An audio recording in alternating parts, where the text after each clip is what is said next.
Hermanos y hermanas, vamos a iniciar la escuela bíblica dominical de este día.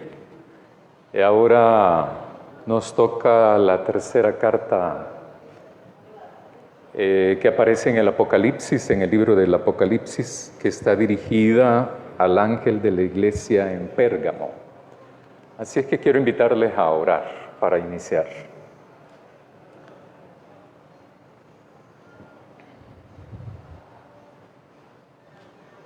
Querido Dios, te agradecemos por darnos la vida en este nuevo día que tenemos para poder reflexionar en tu palabra, para poder comunicarnos contigo, para saber qué es lo que quieres de nosotros como tu iglesia, para que podamos nosotros entender, reflexionar, pero sobre todas las cosas guardar y practicar el mensaje que nos tienes para tu iglesia.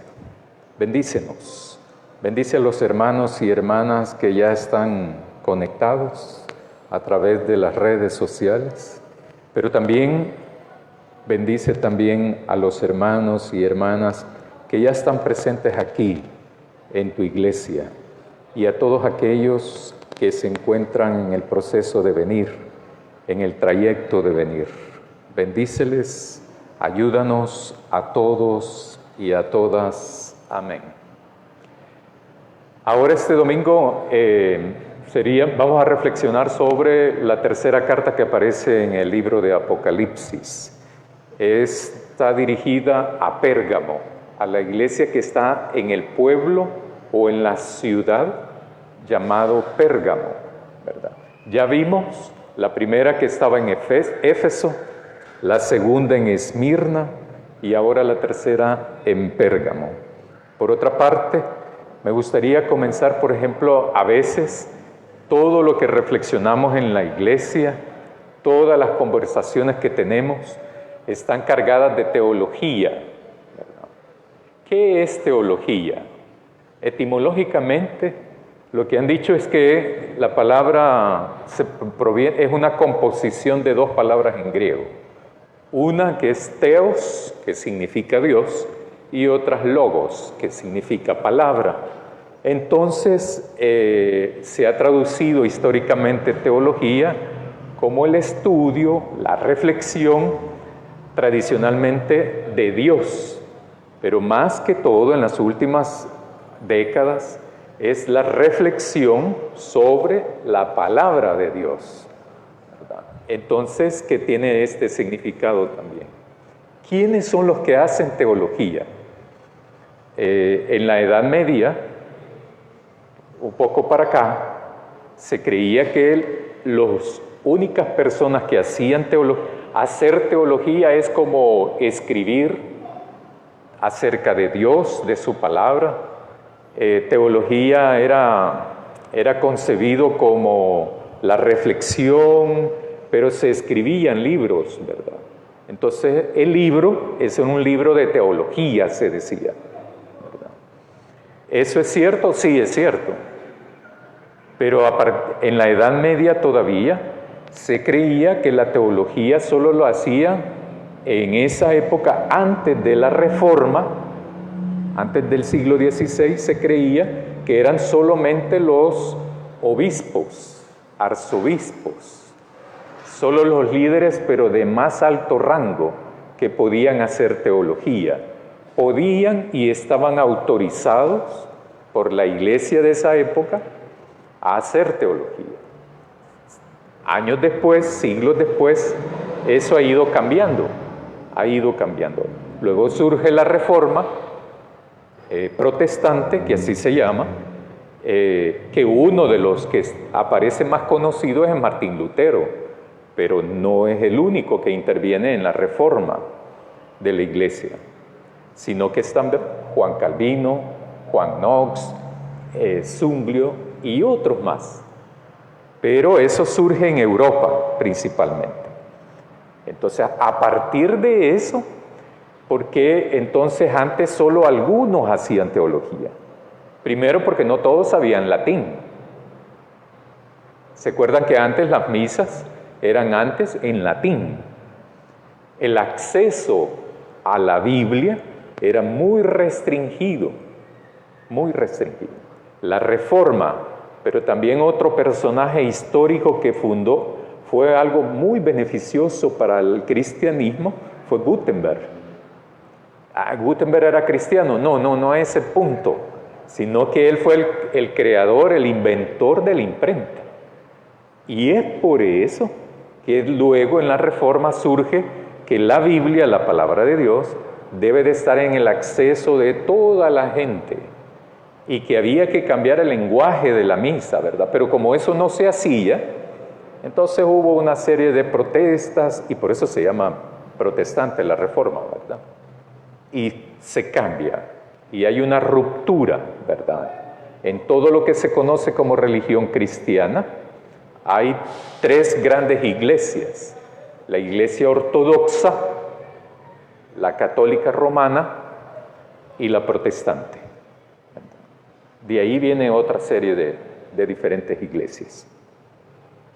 Entonces, en esa época se creía que solo las personas de alto rango podían hacer teología. Todos los que estudian en los seminarios podían hacer teología. Todos los académicos en relación a la carrera de teología. Entonces, antes se creía eso. ¿Quiénes hacían teología? Bueno, no solo los líderes de la iglesia, sino solo los que van al seminario pueden hacer teología. Pero eso ha ido cambiando con la historia, con la época, ha ido cambiando. Ahora, y esto surge a partir del siglo pasado, teología la hace todas las personas. Esa es una perspectiva, ¿verdad? ¿Quiénes hacen teología? Todos y todas hacemos teología. Cuando usted opina algo, hace teología. Cuando usted aquí en una clase dice, a mí me parece que esto puede significar tal cosa, es teología. ¿Ha ido usted al seminario? Puede ser que sí, puede ser que no lo sé, yo no lo sé. Pero, aunque no haya ido a un seminario, uno puede hacer teología. La teología no es de exclusivo patrimonio para los que estudian teología, sino para todo creyente en Dios que lee la Biblia y reflexiona en ella. ¿Quiénes hacemos teología? Todos, todas las personas que reflexionan en la palabra de Dios. Así es que a veces eso de creer de que hay solamente algunos que hacen teología no es del todo cierto. No es del todo cierto. Es cierto que esos hacen teología, sí es cierto. Pero también cuando leemos la palabra de Dios y nos ponemos a pensar en ella y queremos sacar qué es lo que dice Dios para mí, ahí ya estamos en el proceso de hacer teología. Cuando opinamos eso, también estamos haciendo teología, ¿verdad? Habiendo dicho eso, voy a leer entonces la carta de Pérgamo, que es escrita a Pérgamo, para hacer la reflexión entonces de esta mañana.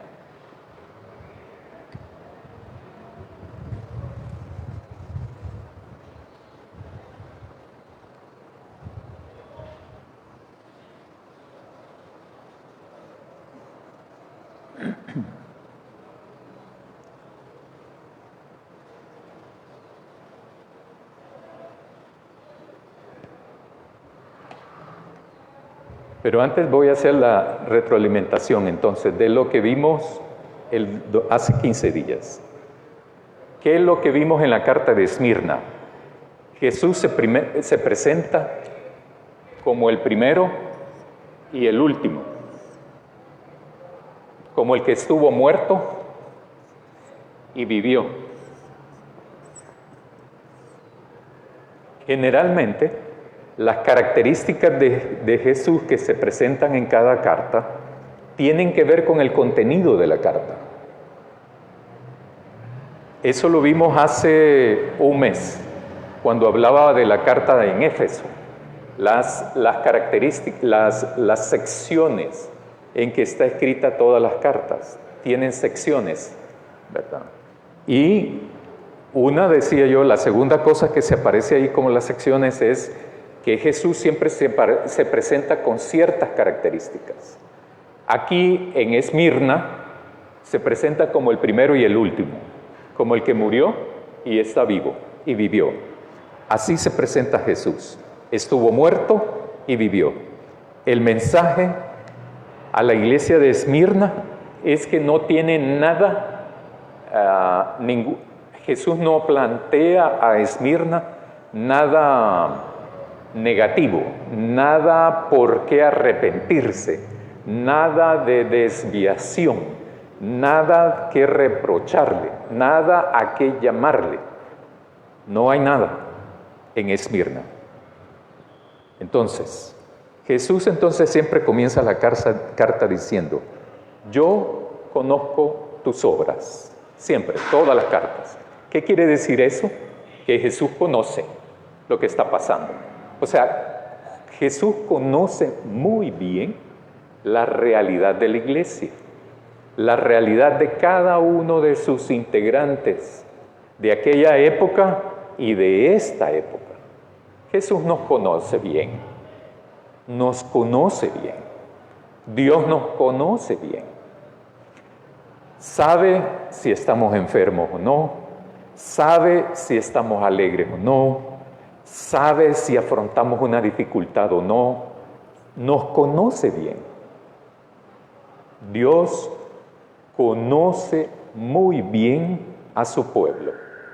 Conocía muy bien a los integrantes de Esmirna, a los de Éfeso, a los de Pérgamo que vamos a ver ahora. Entonces, hace 15 días yo decía que Jesús comienza diciendo eso, conozco tus obras, tu tribulación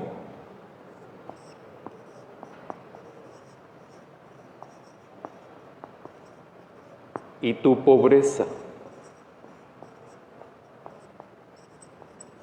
Aunque, dice ahí, eres rico. Cuando hacía el análisis del contexto de la ciudad de Esmirna, decía de que era una ciudad muy allegada al imperio, no era tan importante como Éfeso. Éfeso era muy importante por ser un puerto, por tener varias conexiones comerciales, y eso le permitía tener cierto estatus económico. Esmirna era una ciudad, pero más que todo era una ciudad de mucha diplomacia con el imperio, de mucha incidencia con el imperio. Tenía privilegios con el imperio romano. Y eso los privilegios le otorgaban cierta riqueza económica a la ciudad, al pueblo de Esmirna.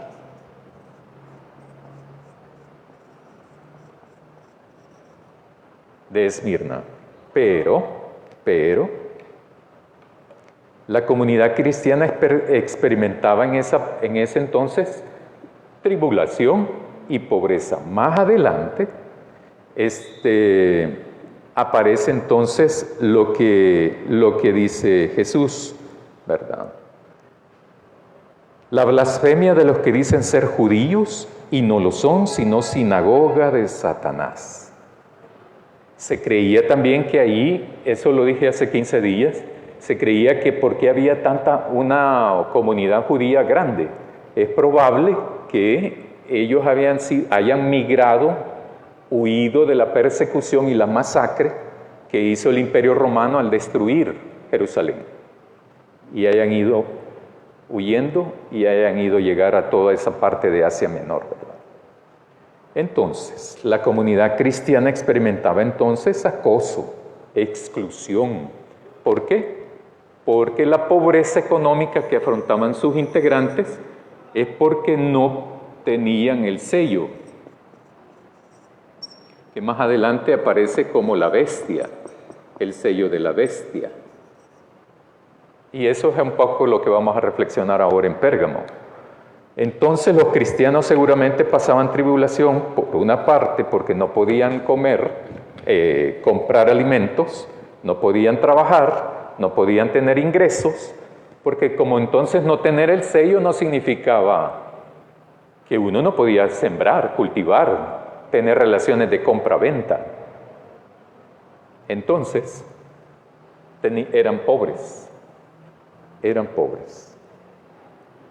Por otra parte, Jesús conoce que está siendo calumniada por los que dicen ser judíos y no lo son.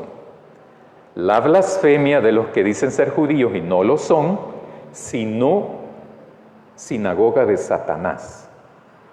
Yo les decía eso hace 15 días. Jesús es muy poco, sí es contundente para decir las cosas, siempre Jesús, ¿verdad?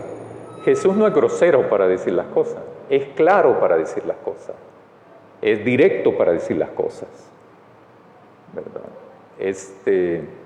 A veces en el lenguaje, nosotros actualmente, por ejemplo en inglés, ser amable es ser indirecto para decir las cosas.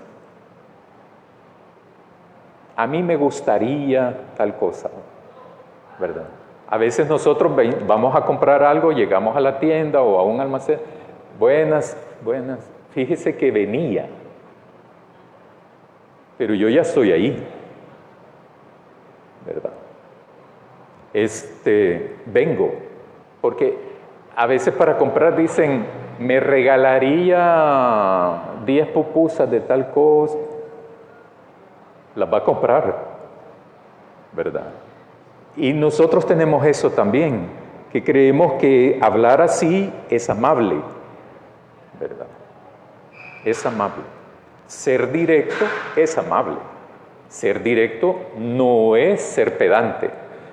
Ser directo es una cosa y ser pedante es otra cosa, ¿verdad? Uno puede llegar a la tienda. Buenas tardes, buenas. Vengo porque quiero comprar, tiene tal cosa. Quiero encargarle 5 pupusas de esto y 5 de lo otro. Sí, gracias, ¿verdad? No hay nada de grosería en eso. Y es directo. Entonces, Jesús nunca fue así indirecto para decir las cosas. Si no, lean los evangelios, nunca. Pero esta manera de decir esto no es que solo sea directo, sino que también denuncia algo, Jesús. Estos que dicen ser judíos, o sea, no lo son. Dicen ser judíos, pero realmente no lo son. Son sinagoga de Satanás. Esa es una denuncia que hace Jesús. Estos eran los que calumniaban a los cristianos, posiblemente. La comunidad cristiana entonces estaba tribulada por las calumnias. Junto con estos problemas, otra clase de cosas como los que ya mencioné de la cuestión económica. A pesar de esto, el mensaje de Jesús a la comunidad cristiana es que necesitamos ubicarnos en ese tiempo también y en ese espacio en la comunidad cristiana de Esmirna. Hay que ubicarnos en toda esta tribulación. Imagínense eso de no poder trabajar, de no poder tener acceso a dinero para poder comprar alimento, para poder comprar ropa. Imagínense eso, ¿verdad? Entonces, al ubicarnos en eso, las calumnias, porque dice también en la carta, dice, esto no es todo lo que va a pasar. No temas en nada de lo que vas a padecer. He aquí el diablo echará a algunos de vosotros en la cárcel para que seáis probados. Tendréis tribulación por 10 días. Sé fiel hasta la muerte y yo te daré la corona de la vida. Sean fieles hasta la muerte. Resistan hasta la muerte. Perseveren hasta la muerte, en otras palabras. no les promete quitarles la tribulación. Lo que sí dice es que la tribulación no es para siempre. Solamente, y aparece ahí algo de 10 días, ¿verdad? Que posiblemente sea un lapso de tiempo corto. Pero el diablo va a meter a la gente a la cárcel. Ustedes saben que no es el diablo el que lo va a agarrar, ¿verdad? Sino personas que son instrumentos del diablo y no de Dios, que van a meter a la cárcel a estos, ¿verdad? Y entonces aparece lo que dice: el que tiene sé fiel hasta la muerte y yo te daré la corona de la vida. El que tiene oído, oiga lo que el Espíritu dice a las iglesias. El que venciere no sufrirá daño de la segunda muerte. Está hablando de la vida eterna.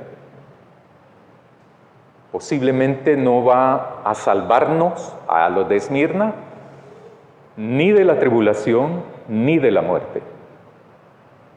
Pero sí de la muerte eterna sí los va a salvar. Si se mantienen fieles. ¿A quién? A Él. A Dios. A Jesús. Vaya. En eso quedamos hace 15 días. Ahora vamos a la carta en Pérgamo.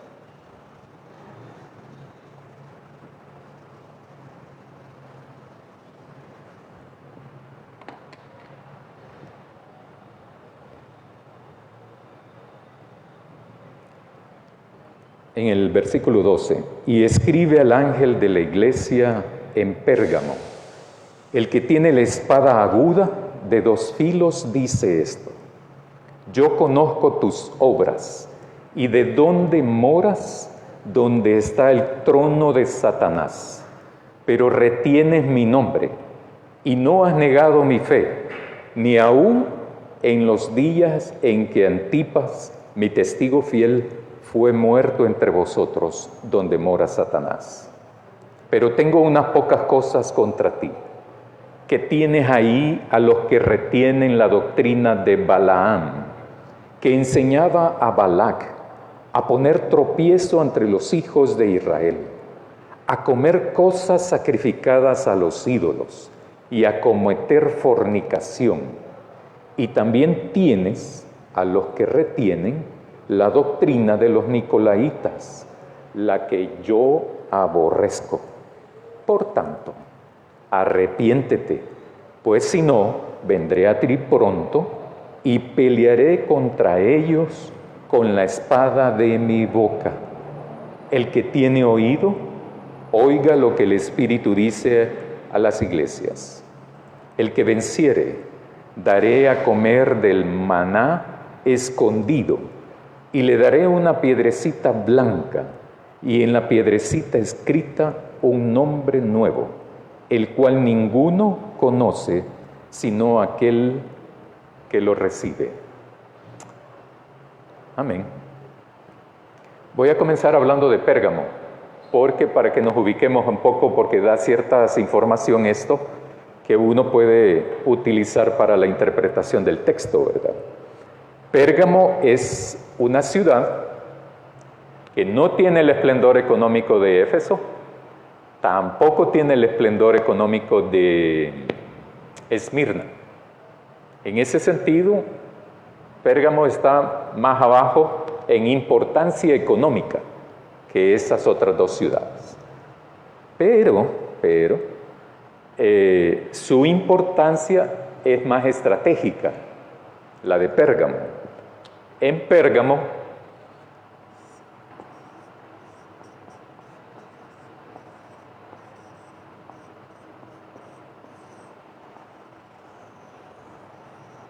sí tiene mucha influencia en Asia Menor, sí tiene mucha incidencia en esa parte. Su importancia estratégica es que está relacionado con la religión, porque en Pérgamo hay diferentes templos. a diferentes deidades de la religión del Imperio Romano, de la religión helenista, romana, griega, ¿verdad? Eso. Pero, Pérgamo existía entonces una serie de dioses, de templos, dedicados a diferentes dioses. Pero hay dos importantes aquí, que aparece un templo dedicado a Zeus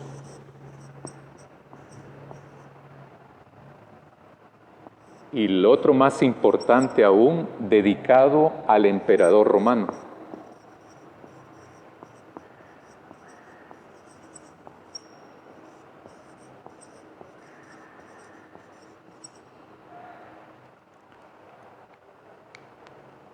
Esa era la importancia de Pérgamo. Según varios biblistas y según varios teólogos, la importancia de Pérgamo estaba en esto. Solamente en el área, en el rubro de la religión. Pero eso es estratégico. Es estratégico. Roma era el centro de todo en esa época. Pero Pérgamo se estaba convirtiendo en la segunda o la ciudad más importante en Asia en cuanto a la religión. Y la estrategia viene en este sentido. Un templo dedicado a Zeus era muy famosa por promover también el culto al emperador romano. En el año 29 antes de Cristo,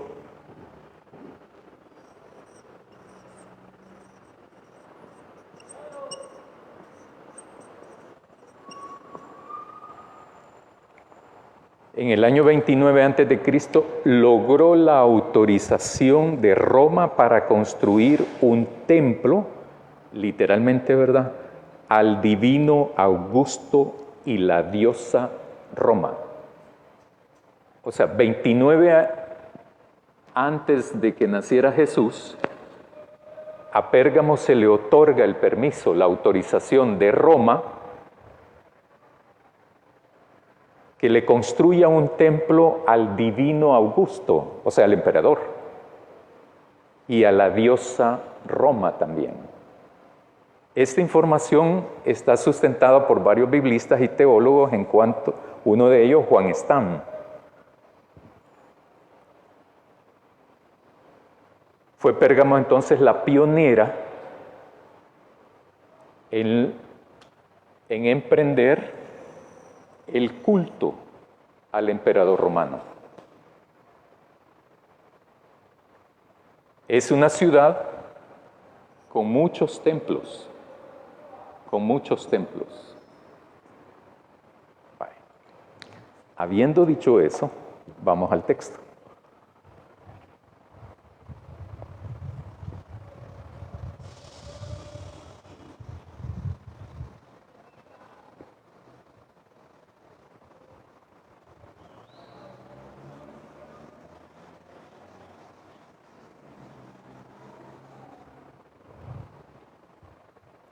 Acordémonos que en el año 95, que fue escrito el libro de Apocalipsis, en Esmirna hemos visto eso también, pero en el libro también aparece, en todo el libro aparece de Apocalipsis, es eso de que a los cristianos se les decía que tenían que renunciar a su fe y tenían que adoptar la religión del Imperio Romano. Es esta, ¿verdad? No solo de los dioses aquellos que ya conocemos, Zeus, Apolos, etc., sino también del culto al emperador. En el año 29, eso sí se daba en Roma, pero Pérgamo solicita este permiso en el año 29 antes de Jesús para que ellos lo hagan también y lo reproduzcan en aquella zona. Es estratégico eso. Es muy estratégico. Porque yo decía en febrero, yo reflexionaba eso en febrero porque se creía que tener la religión era tener el control del pueblo. Bueno, eso lo vemos en el Antiguo Testamento también. Muchos de los reyes del reino del norte y el reino del sur de Israel ocuparon eso, ¿verdad?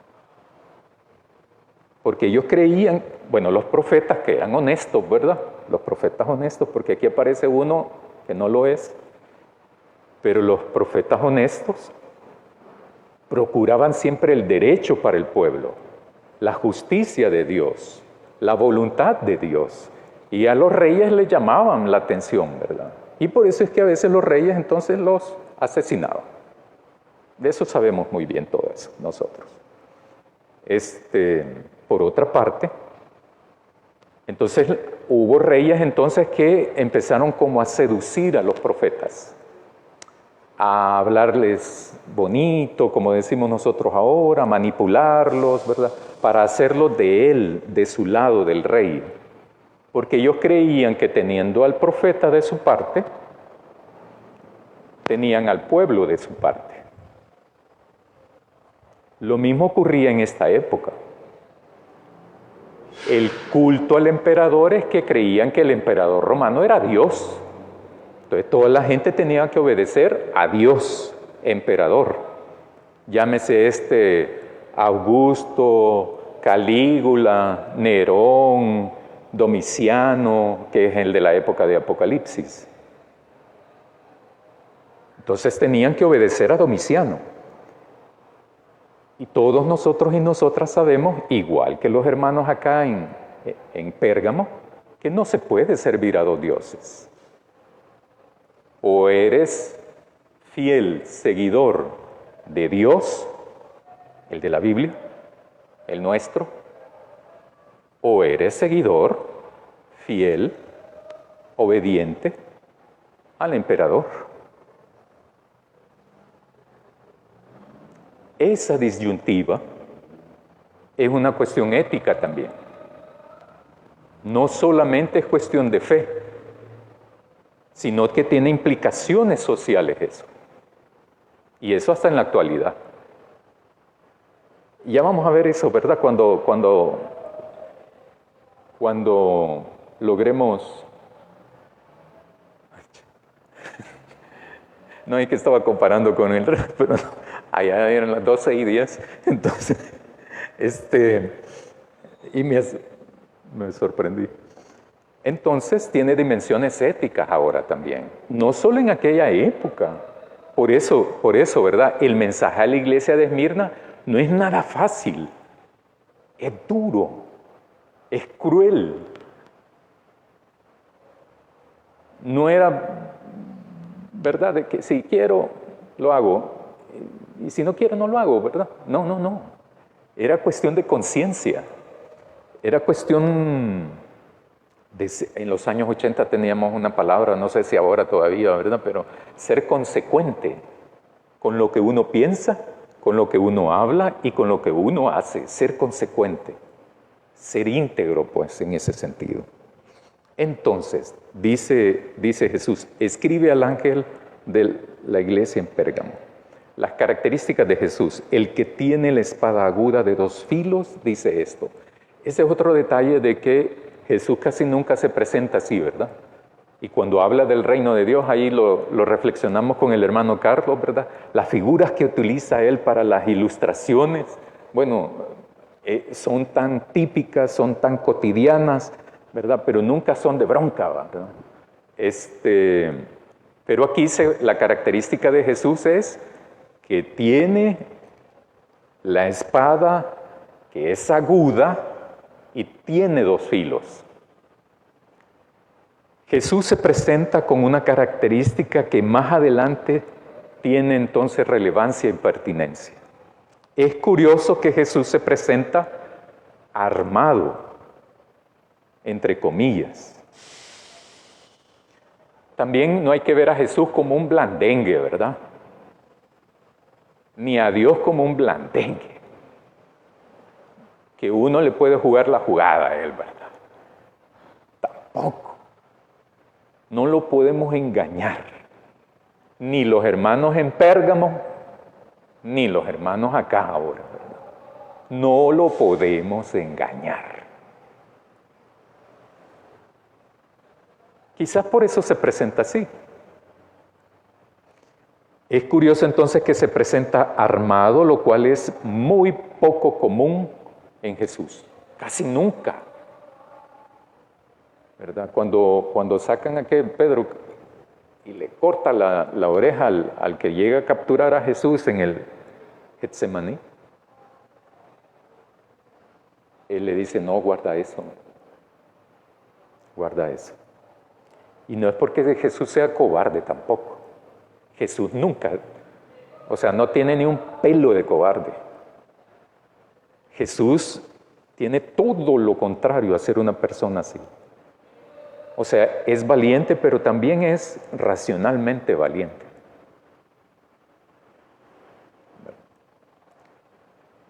Entonces, el que tiene la espada de dos filos, la espada en ese contexto tiene dos funciones. Una de defensa, pero la otra también de eliminar todo aquello. La espada pudiese tener esas dos dimensiones ahí, defender y eliminar, extirpar. Así como cuando uno agarra la fruta, ¿verdad? Pero hay una parte donde ya se pudrió. Entonces agarra uno un cuchillo, corta esto y ocupa lo otro. Puede ser. No significa asesinar a nadie tampoco. Cuando yo dije eliminar, tampoco dice eso el texto, que va a matar a otro, ¿verdad? De eso abundan los textos en el Antiguo Testamento, que le atribuyen a Dios eso, ¿verdad? Habría que revisar eso. Pero aquí, en el contexto de la carta, no aparece eso. No aparece que va a asesinar a nadie, ¿verdad? Yo conozco tus obras, en el versículo 13. Yo conozco tus obras. Y donde moras, o sea, donde vives, donde está el trono de Satanás. Pero retienes mi nombre y no has negado mi fe, ni aun en los días en que Antipas, mi testigo fiel, fue muerto entre vosotros donde mora Satanás. Y aquí es muy importante esto, ¿verdad? Fortalezas.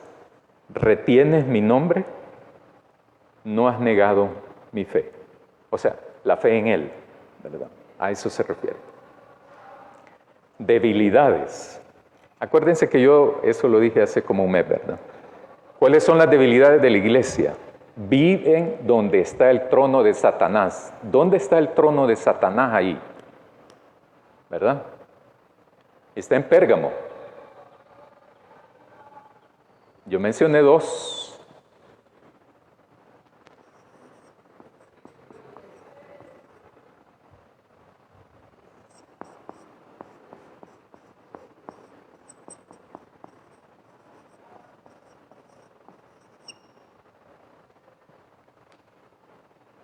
Pérgamo era la que provoca, la que lo decidió en el año 29 antes de Jesús.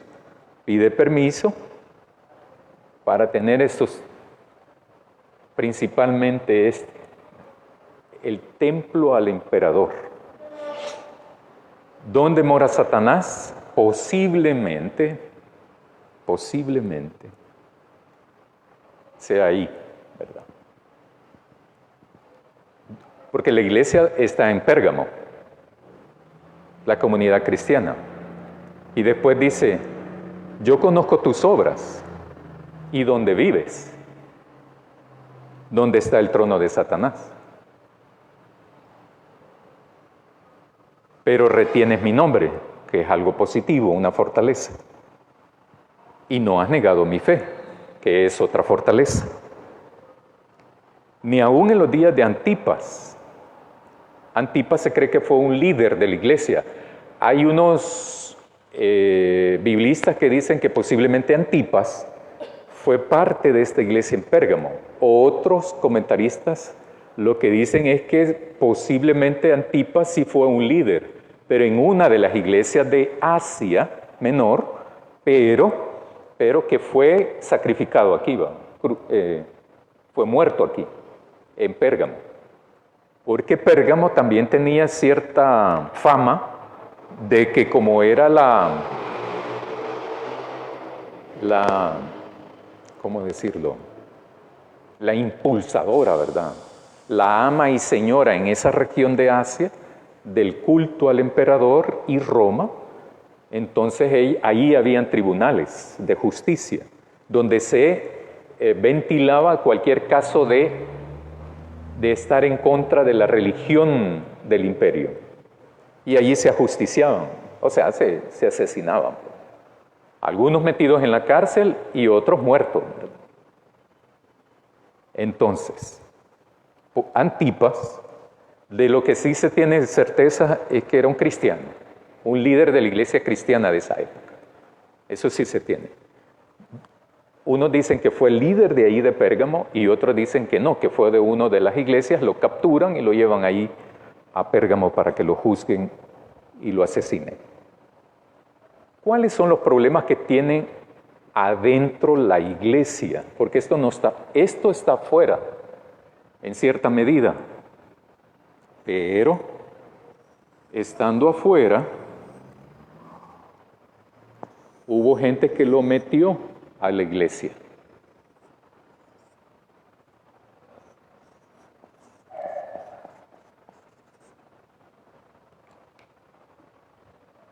Tienes a los que dice, pero tengo unas pocas cosas contra ti, que tienes ahí a los que retienen la doctrina de Balaam.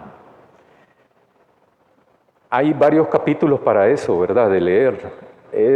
Hay que irse, no ahorita, ¿verdad? Pero ahí lo leen después en número 22 hasta el final, 30, algo así. En donde aparece la historia de Balaam, de Balac, que era el rey, ¿verdad? Entonces, Balaam era un tipo unos comentaristas dicen que no llega a profeta. Exactamente, un adivino, un vidente, un adivino, ¿verdad? Alguien que andaba jugando con eso, ¿verdad?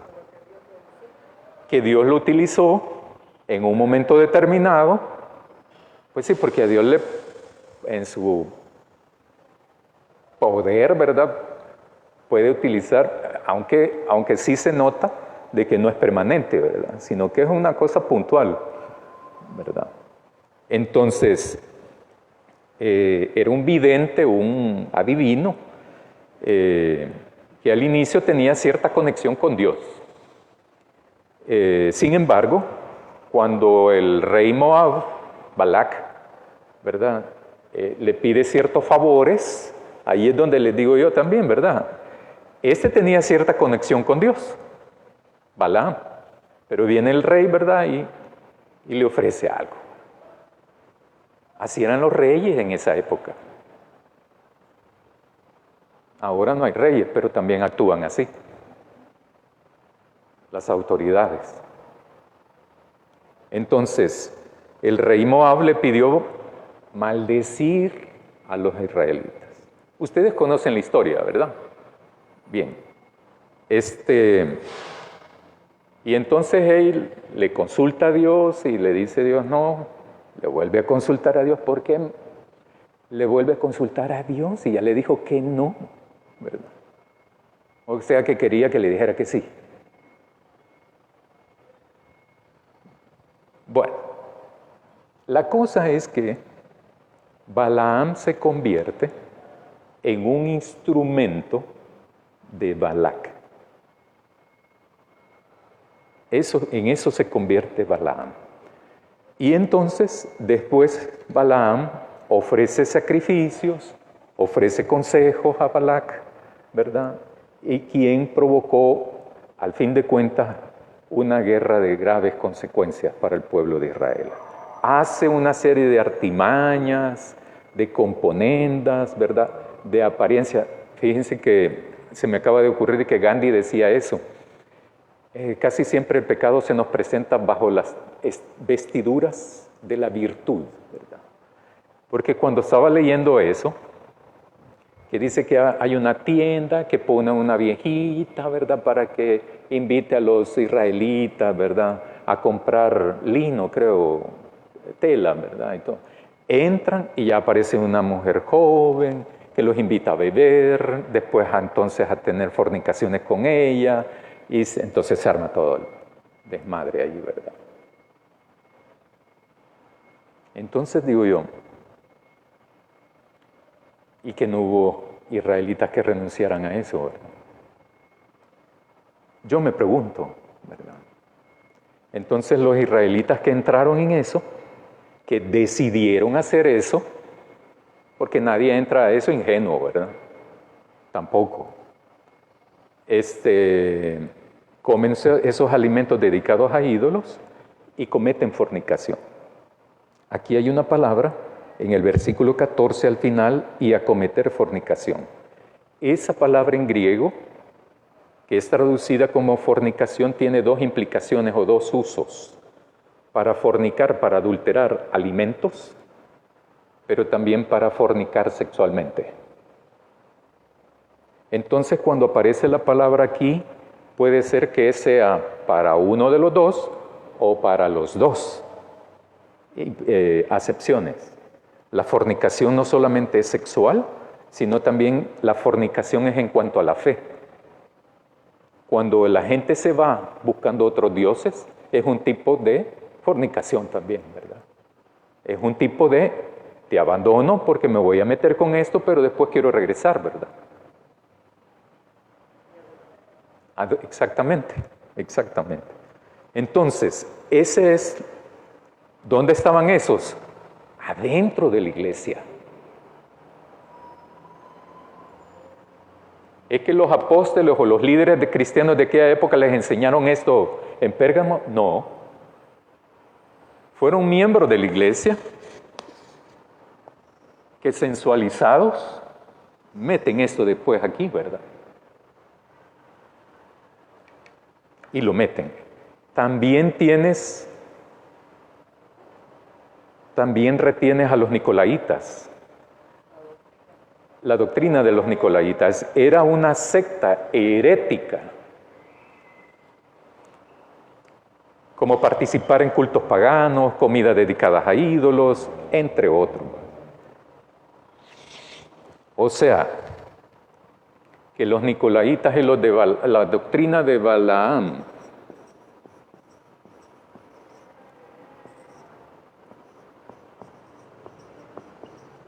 y nicolaitas solo quiero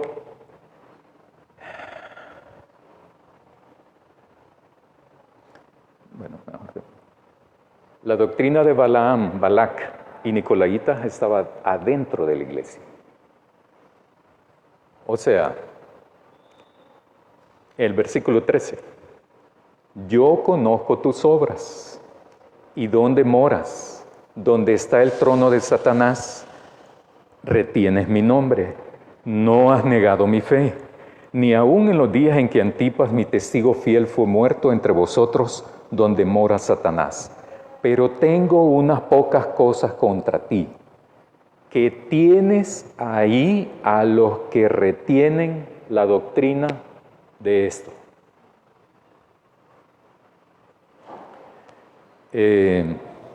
Éfeso fue demasiado severa, ¿verdad?, para estar sacando a diestra y siniestra a la gente, ¿va? Y estos, en otras palabras, ¿qué es lo que está en contra Jesús de ellos? De la iglesia, que han permitido, que han tolerado eso. Esto no es solamente un mero sincretismo, ¿verdad? No es eso solamente. Sí es un sincretismo querer meter el culto al emperador y Roma, el culto a Zeus, y meterlo aquí. Lo que está haciendo Jesús es haciendo las comparaciones. Está haciendo una contextualización de Números 22 en adelante al año 95 después de la muerte de Jesús. O sea, allá fue pecado. Y acá también. Allá fue idolatría. Y aquí también. Allá fue repudiable. Acá también.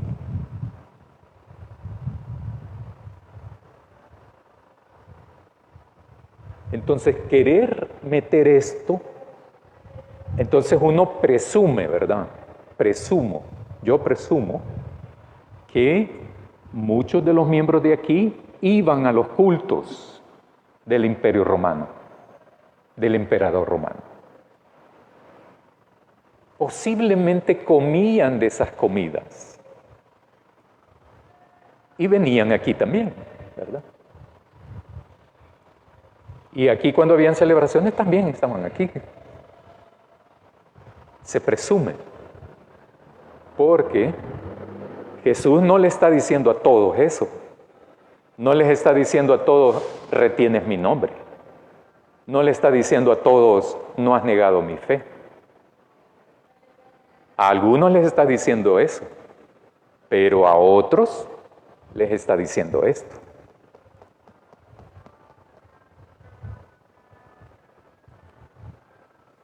Solo me faltan 6 minutos, hermanos y hermanas.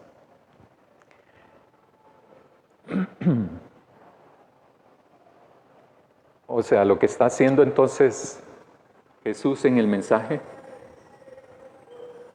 es que mucha de la gente ha caído en la sensualidad de ir con otros dioses, de renegar la fe en Jesús y de no retener el nombre de Jesús.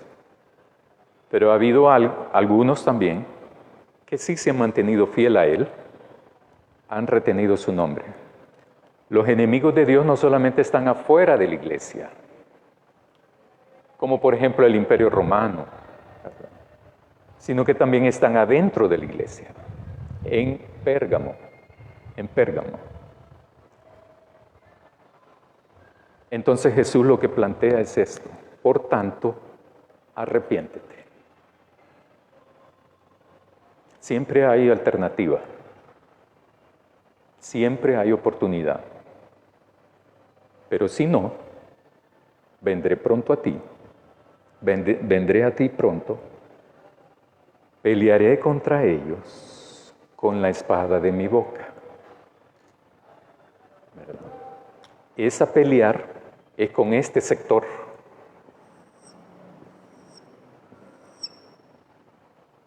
Es con ese sector. Con la espada de mi boca. ¿Para quiénes es este llamado de arrepentimiento? ¿Para los que guardan en nombre de Dios, de Jesús, o para los que se han ido con otros dioses? Para los que se han ido para allá, ¿verdad? Muy bien, hermanos y hermanas.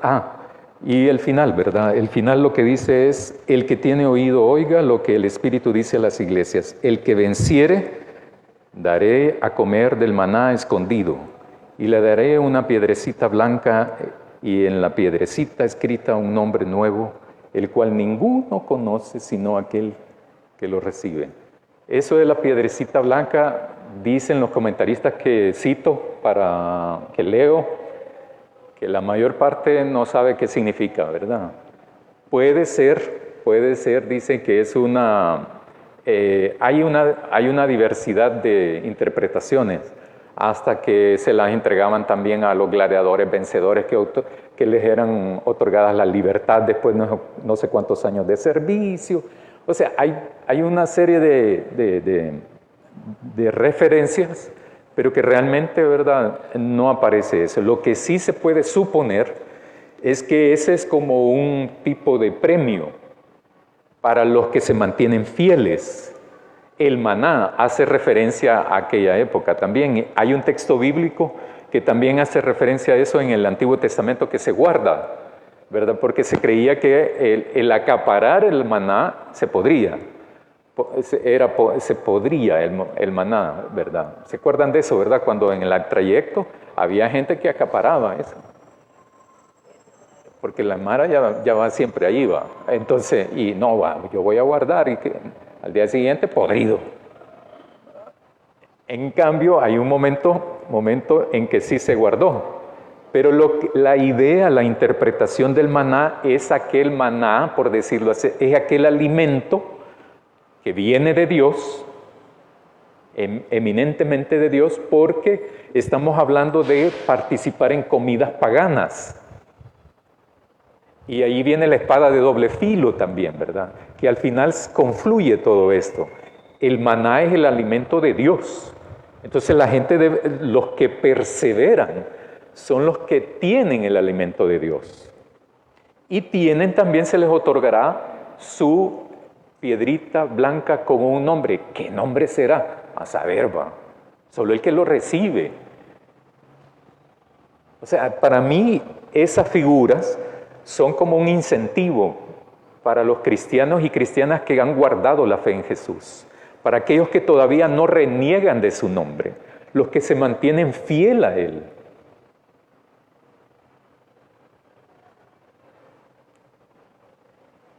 Hermanos, si tienen alguna pregunta o solo tengo 3 minutos. Díganme. Sí. El maní, respecto a eso, respecto al maní, si se guardaba, el siguiente día amanecía todo podrido. Entonces, si hoy en este tiempo, a la palabra de Dios, ¿cómo lo podemos? Sí, el maná, en el Antiguo Testamento, cuando el pueblo, después de haber sido esclavo durante tantos años y décadas, siglos, Dios lo libera. Entonces hay un momento determinado que la gente necesita comer, ¿verdad? Entonces Dios le otorga el maná para que se alimente. Pero alguna gente pensaba, no, yo voy a guardarlo, ¿verdad? Y eso de acaparar en ese momento histórico, no. Bueno, ni ahora, ¿verdad? Cuando hay acaparaciones de arroz y ondas así, tampoco no es justo eso. El maná que aparece en la carta aquí, en Apocalipsis, es que la gente debe de esperar, como disfrutar del alimento de Dios. Esto es como un premio de haber mantenido la vida, toda nuestra vida, en fidelidad a Dios, en fidelidad a Jesús. Y entonces dice Jesús, ¿verdad? A todos aquellos que retienen su fe en nosotros, o sea, en Jesús y Dios, les otorgará el maná, ¿verdad? El que no se corrompe, pues, el que es después de nuestra vida existencial. Entonces, en ese sentido, es un premio,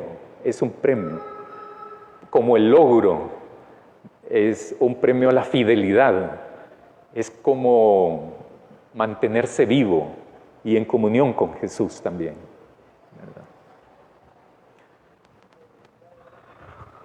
¿Algún comentario, hermanos? ¿No? Vaya, gracias. Oremos. Gracias, hermano. Gracias, Dios. Gracias, Dios, por este tiempo de reflexión, de teología, de fe, de esperanza, de certeza, pero también de incertidumbres, porque así es la vida. Bendícenos, Padre Santo. Amén.